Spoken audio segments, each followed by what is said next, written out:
This video was brought to you by The Ben Shoes. Please make sure to check out the links in the description below. Hey there tech heads, welcome back to the channel, and today we're going to be answering the question, do you really need the latest flagships? Now, if you're in the market for a new smartphone and you don't really have enough money to, pay an arm and a leg for the latest flagship device, I'm pretty sure you're looking at some mid-range phones right about now. Devices like the Redmi K30, the Pixel 3a, the iPhone SE, and so on and so forth. Yes, these phones offer great value for money and they are, pretty good. But what if I told you there was another way? What if I told you you could get a flagship device without paying an arm and a leg for it? That's what we're going to be taking a look at today. Flagship devices of the previous years tend to go down very rapidly in price while retaining their flagship qualities, such as their camera prowess and performance. And as good as mid-range devices are, they always have some sort of trade-off, some sort of caveat, such as maybe a lackluster build quality, maybe a subpar camera, maybe an LCD display, maybe there's no wireless charging, maybe there's no IP certification. So there's always something missing with mid-range devices. And of course there are exceptions from time to time, but what's the point of going to look for the exception when you could just get a previous year flagship device? Devices such as the OnePlus 7 Pro, OnePlus 7T, Asus Zenfone 6, even the Samsung Galaxy S10 family can be snagged for around $500 right now, or even less if you get a good deal. Another great advantage of getting a previous year flagship device is the fact that they still support the latest features such as 4K 60 FPS recording, support for Wi-Fi 6, fast charging, and so on and so forth. They still support the powerful chipsets like the Snapdragon 855, which is last year's chipset. And yes, it is last year's chipset, but you would hardly find a game that you would try to run and it would not run at the highest settings, or you would hardly find some sort of program that you're trying to run on your phone that's going to give you issues because it's still powerful. Last year's flagship chipsets are still miles and miles ahead of the current chipsets that we see in mid-range devices, so it's not really a big deal.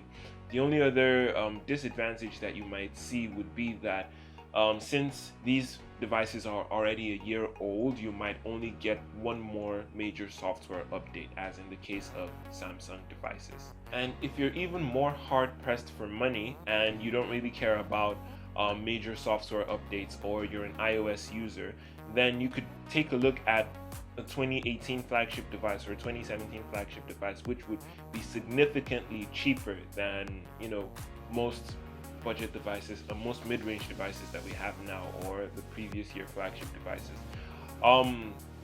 My daily driver, for example, is the Samsung Galaxy Note 9.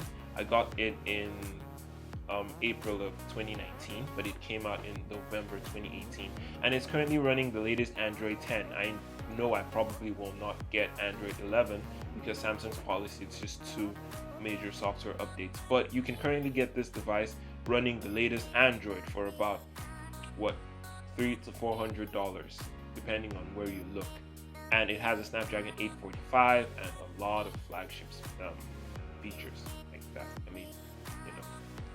And if you're an iPhone user, I know the iPhone SE sounds so appealing with the A13 Bionic chip and comes at $400 for a brand new iPhone.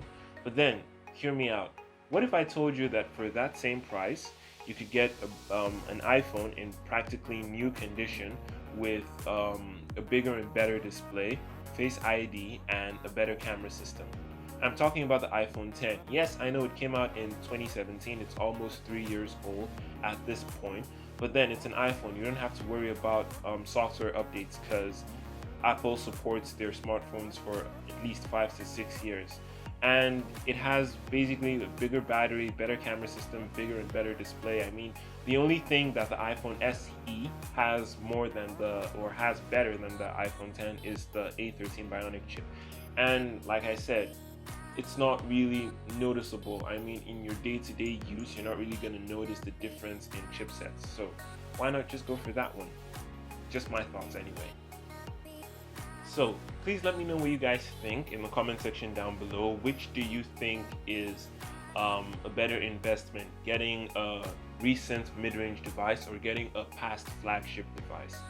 And speaking of better investments, there is no better way for you to invest your money when it comes to shoes than by shopping with the Ben Shoes. Now, the Ben Shoes offers you a wide array of premium luxury dress shoes and heels for the ladies at a very affordable price. They also have shoe accessories and overcoats. Whatever you might need, you're going to find them there, and trust me, they are quality. They are not going to disappoint you in any way whatsoever. So please make sure to check out their Instagram and Facebook pages. The links are going to be in the description below.